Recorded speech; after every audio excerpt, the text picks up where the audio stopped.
Gave me a dream last night, and I don't know who this is for, but if it's for you, please listen.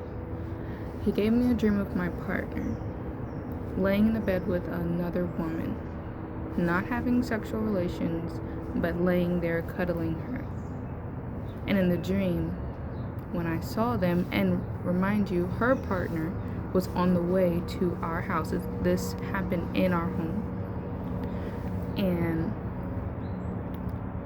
after seeing this, I go in there and I pull him up, and she's still laying there acting like this is regular. And remind you, this is a friend that she was, in my dream, she was one of my best friends. It seemed like I had just met her, but we maybe just clicked automatically.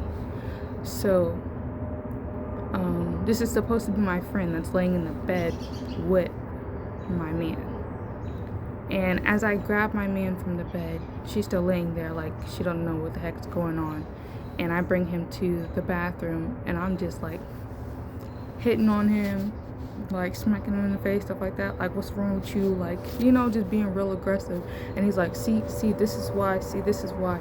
And I'm just like, And so I stopped being aggressive.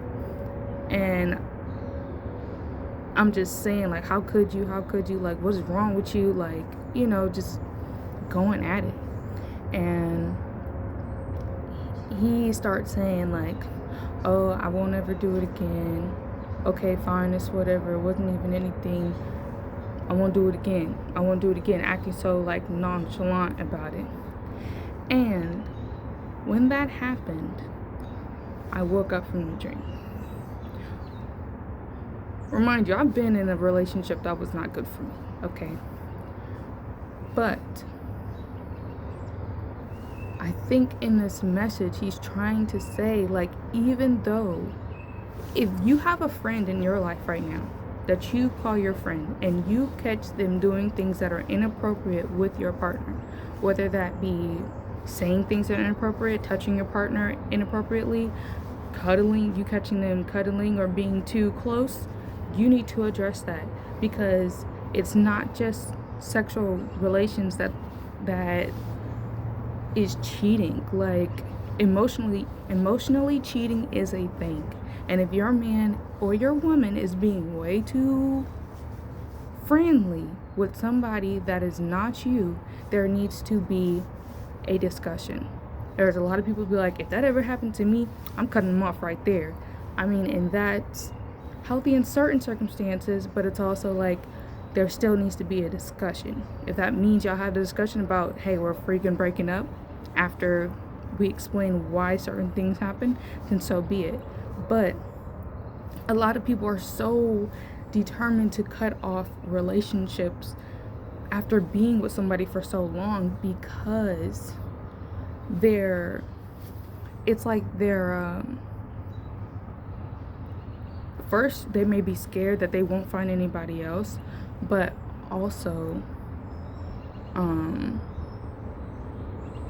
they're quick to cut off the relationships because they've been betrayed so many times that it's like, if I take another betrayal, they're out of there, I'm done, instead of addressing the situation and figuring out why such and such happened. That's not to say figuring out why it happened and blaming it all on you, because that is a whole another level of trauma to be put through, and no one person is at fault.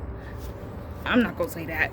Well, usually no one person is at fault when something like this, especially when it comes to emotional cheating, especially when it happens. So with that being said, talk to your partner and figure out, have I not been available to you? Have I not been emotionally available to you? Like, what's really going on? And give that, if this is a woman, let her speak, let her talk. Just shut up and let her talk. Excuse my, that's not even a cuss word like that. Be quiet and let her talk. If this is a man, woman, ask him that question and be quiet and let him speak. Because a lot of times women are so quick. When women have conversations, we like the chatter back and forth. Men do not like that. You say something when a man's talking, that's interrupting that man. That's disrespectful. So let that man speak. And sometimes I watch this thing, give that man 10 seconds. It works.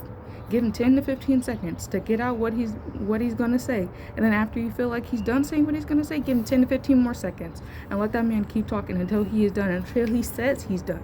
Because there may be so many things that have been built up in that relationship that have not been discussed. Now he's going to another person who's close to confide in, and now they're starting to get close in a way that's inappropriate to y'all's relationship and inappropriate to you.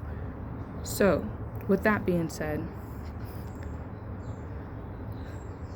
yeah, fight for the relationship if you see that there are means to fight for that relationship. If y'all had this discussion and both of you take accountability of the situation and y'all come to the ending agreement of either you're going to stay together and make strong boundaries and enforce those boundaries, or y'all are going to part ways and do whatever it takes to do that. But hitting on your man is not okay. Don't, if you get angry to the point where you're trying to punch him, hit him, slap him, honey, do not hit on that man, because if he walls out and beats your booty, you're gonna be out here messed up. That's not okay. But having these discussions, having a moment of emotional regulation, and talking to that man, like you can yell at him if you need to, but you can raise your voice and strengthen your tone when you're talking to him. Try not to yell at him, because then he might get defensive, and then you're not gonna have a conversation that's conducive. Like, really get to the reason. The Cardi B meme, what was the reason? Yes, get to it. Fully understand where it's coming from, and move on from there. Whether that mean in a positive, it's got to be a positive direction if you both decide that this is the best for y'all. But if he tries to keep you around and act so nonchalant about the situation, that is not a good sign. A man who truly loves you and cares about you is going to pour his heart out and really explain to you why. If you are really listening and actively listening, not just listening to respond, but listening to understand him in his perspective. Because being in a relationship, especially a committed relationship for a while, it'll teach you to look at yourself in the mirror, or that man may see things about you that you do not see about yourself. So take that into consideration, but that does not mean, but also be able to give that to him as well. Maybe y'all both been emotionally neglecting each other, and you need somebody to confide in, you need somebody to hold, you need somebody to love. And if at that point y'all cannot give each other that, or it's going to take some time to get there, either you're going to work for it or you're not. But emotional cheating is getting closer to physically cheating. And a lot of times men physically cheat before they emotionally cheat. So that's, in my mind, that's a real big red flag. But I forgot to add, remember that person, whoever your partner is getting close with like that, they are not your friend. Let that person go. Set very strong boundaries, okay? And not just set them, enforce them. Both of you need to enforce them.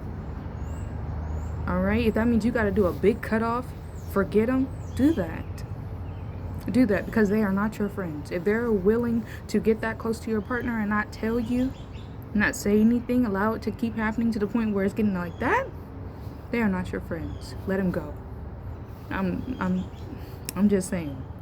You're gonna thank yourself in the long run. Or you can work with it strategically if that's what you feel. But maybe in your best interest to let them go. Or limit access to very, very, very little. So you might as well let them go. Like, you're not gonna see him anyway. But yeah, if y'all come to the conclusion that this relationship isn't gonna work out, and you're afraid that you won't find anybody else to treat you the way that that person did, when they were treating you right, and love you the way that that person did when they were loving you right. Know that God has somebody better for you. If you have taken accountability, they've taken accountability, and y'all come to the conclusion that this is not going to work out, there is somebody else in this world that is going to love you the way that you need to be loved. But first, you need to get out of that situation and love yourself. Start your healing process so that you can figure out why you ended up in that relationship in the first place, and what you want in your next relationship, and what you need from yourself in order to make that next relationship as healthy as possible so that it will last. God's got you, okay? And if y'all make those agreements, y'all set those boundaries, and you start to feel like something is off in a relationship, ask God. Ask God and He will show you. Okay? Don't be afraid. Don't be afraid. Because when He shows you, it's up to you to see it. If you don't see it, and you try to put it in the back of your mind and act like you didn't see what you just saw, that's on you. Alright? And you're going to have to sit with the consequences of not listening to yourself, or not listening to the signs that God's giving you. So just know, if you're meant to end the relationship, everything is going to be okay. If you're meant to fight for the relationship, put God in that relationship. Y'all believe in each other. Stay true to each other, and it will work out. Okay? If it's meant to. And if you need somebody, if you're looking for somebody else, it'll happen in divine timing. Just love on you. Love on you and put yourself out there. I know it can be scary, but you can do this. You can do this. Okay. Those are all the messages for right now. Okay? Alright. I love you. Bye-bye. Take what resonates, leave what doesn't. I just really need to get out here and tell y'all this because it's for somebody. And yeah. I love y'all. I wish the best for y'all. I hope y'all have a happy holiday season. And yeah, see y'all in the next one.